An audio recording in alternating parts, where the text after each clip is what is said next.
Chegando no capítulo 9 de João, é facilmente perceptível a localização geográfica.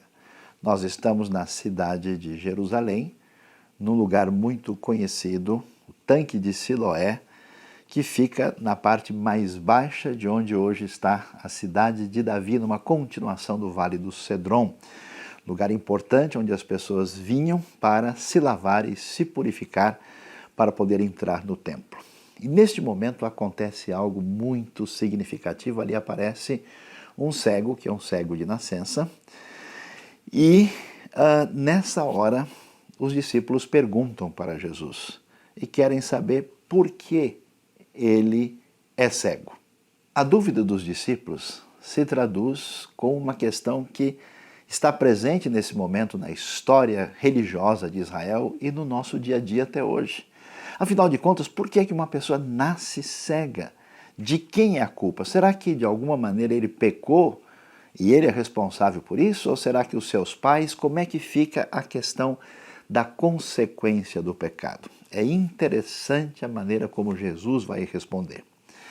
A resposta de Jesus vai numa direção completamente diferente. Jesus vai curar aquele homem, vai fazer uma mistura de saliva e terra, tocar nos olhos dele e aquele homem vai ser curado de maneira completa. E a palavra de Jesus diz de maneira muito objetiva que nem o homem pecou, nem os seus pais. Que é essa atitude negativa que a gente tem diante de um problema de tentar encontrar a raiz e colocar a culpa em alguém. A proposta de Jesus diante da manifestação dessa luz do mundo, dessa verdade que nos faz enxergar aquilo que é verdade no sentido espiritual que João nos apresenta, vai dizer que aquilo aconteceu para manifestar as obras de Deus, para uma oportunidade que Deus fosse glorificado. Portanto, Jesus quebra esse paradigma legalista dessa relação problemática de culpa e pecado e vai numa outra direção. A proposta de Jesus, esse Jesus que é verdade, esse Jesus que é vida, esse Jesus que é luz, vai numa direção completamente diferente daquele tipo de religiosidade que achava culpado e via toda a expressão de fé de maneira negativa. Ela vai na direção dessa libertação, dessa cura, dessa comemoração relativa à glória de Deus. Porque em vez de olhar para o passado, Jesus vai dizer: o que aconteceu aqui agora está voltado para a grande oportunidade de fazer diferença no futuro, glorificando e agradecendo a Deus. Essa proposta é muito prática e objetiva para a vida de cada um de nós. Quando nós entendemos que a nossa vida de alguma maneira foi atingida por algo incompreensível, a nossa postura negativa imediata é sempre olhar para trás e procurar em quem nós podemos jogar pedra. Essa mentalidade que estabelece essa relação problemática, psicológica, teológica, que causa uma religiosidade doentia que tem destruído a vida de tanta gente.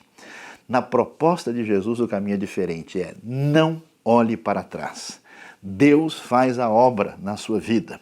Aquilo que parece ser a grande desvantagem, numa espécie de bela teologia do patinho feio, que agora é recuperado, olha para frente e vê a obra de Deus e uma oportunidade para glorificar a Deus por aquilo que Ele é capaz de fazer, apesar dos problemas que atingem a nossa vida.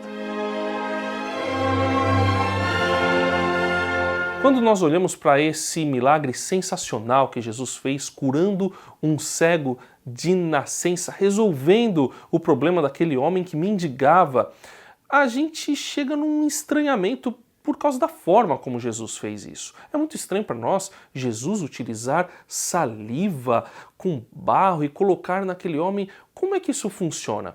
A gente entende isso compreendendo o contexto cultural, social da época. O cuspe, ele tinha um efeito terapêutico, as pessoas entendiam ele como uma forma de abençoar quando você colocava o cuspe em outra pessoa. Fazia parte do contexto cultural, mas tem uma outra coisa muito interessante que Jesus faz aqui e que depois, nos versículos 15 e 16, os fariseus comprovam que entenderam, diferente da gente que não consegue entender hoje, mas os fariseus entenderam o que Jesus fez. Jesus, a gente pode dizer que ele quebrou 3 preceitos de religiosos daquela época que não são preceitos bíblicos, eram preceitos da tradição daqueles religiosos.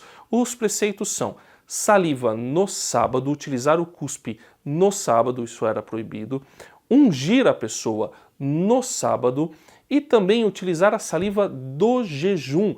Tanto essa maneira de Jesus fazer isso, a gente deve interpretar dessa forma, que os fariseus vão dizer depois, quando ouviram a maneira como Jesus fez, este homem não é de Deus porque ele não guarda o sábado. Só que Jesus fez isso para demonstrar, como ele mesmo diz, ele tem que fazer as coisas de dia, Jesus tem que trabalhar, Jesus precisa manifestar o reino e mostra que o mais importante aqui era a manifestação do reino de Deus, era o cuidado com aquela pessoa, era a resolução do problema daquele homem e que havia preceitos que não estavam de acordo com a lei de Deus, mas eram tradições humanas. É dessa maneira que a gente deve entender a forma como Jesus cura aquele homem, utilizando saliva com terra, resolvendo o problema daquela pessoa. Sayão, a gente estava lendo aqui no capítulo 9 de João, os versículos 13 a 34, e surgiu uma questão, porque tem uma discussão tão acirrada aqui, né, os religiosos estão questionando acerca das leis, do sábado. Essa lei que eles estão falando tem a ver com aquela lei de Moisés ou tem uma outra lei? O que quer dizer isso, professor Sayão? A pergunta é muito valiosa, Suzy, e a gente precisa realmente pensar sobre isso, porque precisamos entender, né? A lei, os livros da lei são os 5 primeiros livros da Bíblia, que vão aí de Gênesis a Deuteronômio. Né? Nós temos ali uma coletânea que os estudiosos judeus ressaltam, que temos ali 613 mandamentos, que são as diretrizes de Deus para a nossa vida. E à primeira vista a gente lê, né, parece que Jesus não gosta dos judeus, o que complica porque ele mesmo é judeu, que ele está em conflito com Moisés e que ele quer ser um fora da lei. Pois é. Mas, na verdade, o que acontece? Né? Na tradição judaica se desenvolveu maneiras diferentes de lidar com essa lei. E essa tradição predominante que a gente vai ver entre os fariseus caminhou na formulação do que a gente chama de tradição oral. Essa tradição oral fazia a sua própria interpretação da lei. E essas interpretações, às vezes, eram mais exigentes num aspecto, no outro ela mudava o foco. Então, o que Jesus disse? Que essa maneira farisaica de lidar com as coisas estava equivocada. Jesus não está... Ele chama as autoridades, né, deles baseado em Moisés. Né? Nós somos discípulos de Moisés. Mas eles tinham perdido o sentido. Então a Bíblia, no Novo Testamento, não diz que o sábado é um problema. O problema foi o que fizeram em nome do sábado. O problema não está na lei. A lei vai ser elogiada pelo apóstolo Paulo. O próprio Jesus disse que não veio destruir a lei, pelo contrário, ele veio cumpri-la e que não vai desaparecer nada da lei até que tudo se cumpra. Mas aqui a maneira como, o que a gente chama, né, esse legalismo se desenvolveu, Jesus bate de frente. Isso é tão interessante que na história do judaísmo posteriormente, a gente vai ter, no próprio contexto judaico, outros estudiosos e rabinos que disseram, olha, do jeito que o pessoal linha dura está entendendo a coisa, não funciona. E eles, vamos dizer, redimensionaram muita coisa que a tradição prescreveu, tendo uma sensibilidade muito maior à realidade e tentando entender o espírito da lei e não a mera letra da lei descontextualizada. Então, aí fica mais claro. Então não foi que Jesus assim quebrou a lei do sábado. Na verdade, ele estava questionando a interpretação, muitas vezes errônea, que se tinha a partir desse mandamento. É mais do que isso. É uma interpretação errônea e um uso mal intencionado e um uso, muitas vezes, incoerente Jesus... Parece que é muito, assim, em benefício próprio. Exatamente. Segundo os seus próprios interesses. É aquele negócio, se o sujeito tiver um animal, né, que cai num buraco no sábado, opa, a gente vai dar um jeito de... Né? Então, de conseguir tirar o animal de lá, ainda que isso dê muito esforço. É o jeitinho legalista, né? A gente dá uma maneira de resolver. Agora, na hora de cobrar alguma coisa feita em favor do outro, aí, né, para os inimigos, a lei, né? Para mim mesmo, a gente consegue resolver a questão. Então, a gente vê o cumprimento da lei, no sentido literal, com a pior intenção de coração, e Jesus mexe nisso. E o que impressiona muito nesse texto, Suzy, Sayão, é que quando a gente vê a atitude dos fariseus em relação a isso, mas antes a gente viu que Jesus curou um cego de nascença. Jesus fez um benefício enorme para um homem que era mendigo por causa de um problema físico, que ele nasceu com ele. E os fariseus parecem não se importar com o benefício que aquele homem tinha recebido. E eles começam a questionam primeiro o cego, depois questionam os pais do cego para saber se realmente ele era cego de nascença ou não, e depois questionam o cego de novo. Quer dizer, eles fazem todo um interrogatório ali, preocupados com esses aspectos pequenos. Isso não parece insensibilidade, Sayão? De onde que vem essa tamanha insensibilidade diante de uma solução real para um problema real e grave? Olha, outro dia eu estava conversando com uma pessoa e a pessoa me disse o seguinte: olha, Jesus era muito duro. Jesus pegou pesado, ele falou tantas vezes em inferno, ele disse raça de víboras, e a pessoa estava justificando esse tipo de comportamento, de tentar falar assim para ser semelhante a Jesus. Ou seja, ela era dura porque Jesus tinha sido duro também na cabeça dela. Aí eu levantei a seguinte questão para a pessoa, disse: você não reparou que Jesus só falou assim com um religioso? Aí ele parou para pensar. Então, o que surpreende a gente é que é como uma regulamentação, por exemplo, de um hospital, que chega uma pessoa doente, que está lá à morte, que precisa ser atendido de imediato. Aí a pessoa diz: não, primeiro você tem que preencher a ficha aqui. Ah, não, preciso tirar xerox do seu documento. O cara está vazando sangue ali. É uma loucura. Então a coisa foi mais ou menos nesse caminho e se tornou uma verdadeira loucura quando o coração cheio de trevas, de pecado, afastado do Pai, sem ser curado por Deus, pela bendita graça divina que se revela desde o começo da Bíblia, esse coração começou a usar a lei para fazer o mal. E aí ele serve como o quê? Como uma espécie de justiça própria, como uma atitude de dizer: olha, eu cumpri tal coisa, por isso eu sou superior a você. É uma mistura perversa, terrível. Por isso Jesus diz que essa pessoa que entra nesse caminho de justiça própria, em vez dele olhar a lei como uma referência para perceber sua limitação e fragilidade, ele usa isso numa direção que cria um escudo onde a pessoa não é capaz mais de perceber nada. E ela perde aquilo mais essencial que o ser humano deveria ter, que acho que está ligado até à sua imagem de Deus, que é a sensibilidade diante do sofrimento.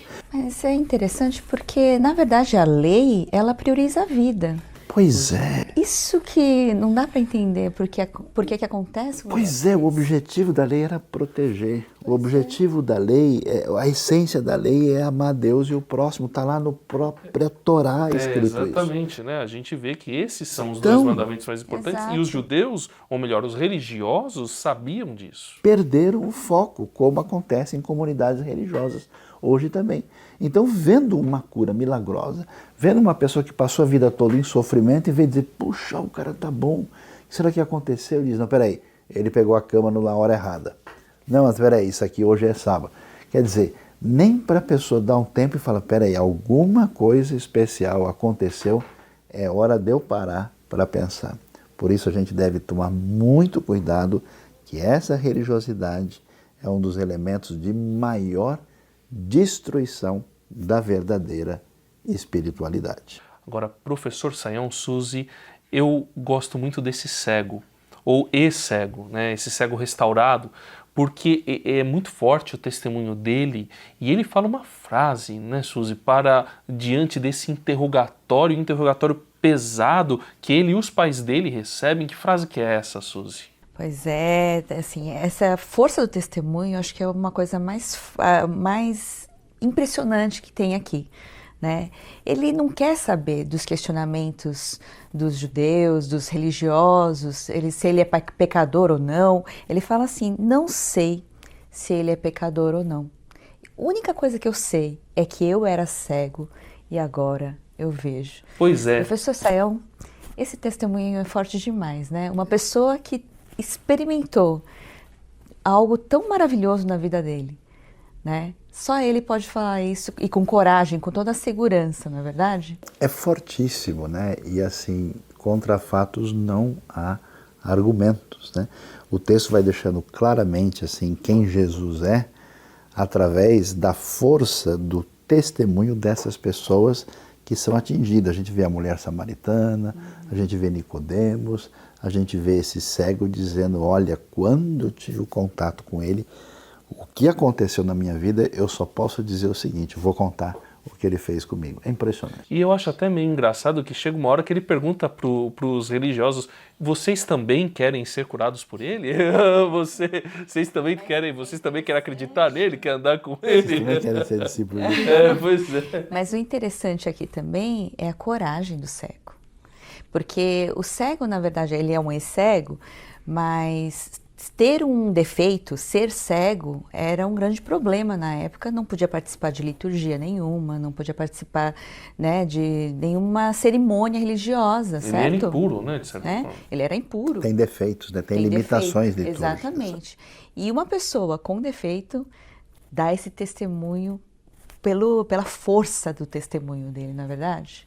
Acho que o que a gente percebe, né, é que a gente, pensando em termos da lei da revelação e daquela justiça retributiva do Antigo Testamento, quer dizer, se a pessoa está bem, ele está com saúde, a família dele está legal, ele prosperou, Deus está com ele. Agora o cara já nasceu cego. Então, quer dizer, o bicho pegou. Alguém cometeu pecado. Alguma coisa está errada. Então, o que a gente vê? Essa chegada da era messiânica, naquelas profecias que vêm lá de Isaías, daquilo que Deus vai fazer, todo mundo que está nessa situação assim de desfavorável, né? Que não pode ter condições litúrgicas plenas, que as pessoas se afastam, é o leproso que a gente não pode tocar, né? Então Jesus chega, faz o milagre extraordinário e transforma perfeitamente a vida deste homem que agora está lá dando glória a Deus e dando testemunho de uma maneira especial. Eu acho que isso ajuda a gente muito a entender, é hora da gente enxergar aqui, né, para ver direito, qual é a verdadeira força da apologética cristã. Porque às vezes a gente faz um processo de meio coação emocional na pessoa. Vai lá, senão vai acontecer isso com você. Vem aqui, Deus vai te premiar. Ou então entra num arrazoado, que é um arrazoado cerebral, onde a gente tenta argumentar, mostrar que a pessoa está errada. Eu já vi empregada doméstica, eu já vi gente simples do campo chegar de gente diante de gente importante assim e dizer, olha, eu era assim. Quando eu encontrei o Senhor, Deus mudou a minha vida de tal maneira que a pessoa sábia, rica e poderosa não tem mais nada a dizer. Esse é o Jesus do Evangelho de João. Essa história da cura do cego vai abrindo os nossos olhos para entender bem a palavra de Deus aqui em João capítulo 9. É muito interessante que logo depois de toda a confusão sobre a qual nós acabamos de ouvir, que acontece com aquele homem que foi curado, finalmente chega o homem diante do próprio Jesus. E a palavra de Jesus, ela nos surpreende, porque talvez a gente pudesse esperar que Jesus perguntasse, e aí, como é que está a vista, está enxergando bem? E começasse a discutir os detalhes do bem-estar do homem. E a palavra importante que atravessa o Evangelho de João com força, Jesus pergunta diretamente se ele crê no Filho do Homem. E o homem ainda confuso, muito abençoado, mas ainda sem o conhecimento adequado do que está acontecendo de maneira completa. Pergunta quem é esse Filho do Homem. Jesus se apresenta e diz que é ele mesmo. E aqui é muito importante porque essa expressão filho do homem é uma expressão que vem lá do Antigo Testamento, que aparece na perspectiva já apocalíptica, por exemplo, do livro de Daniel.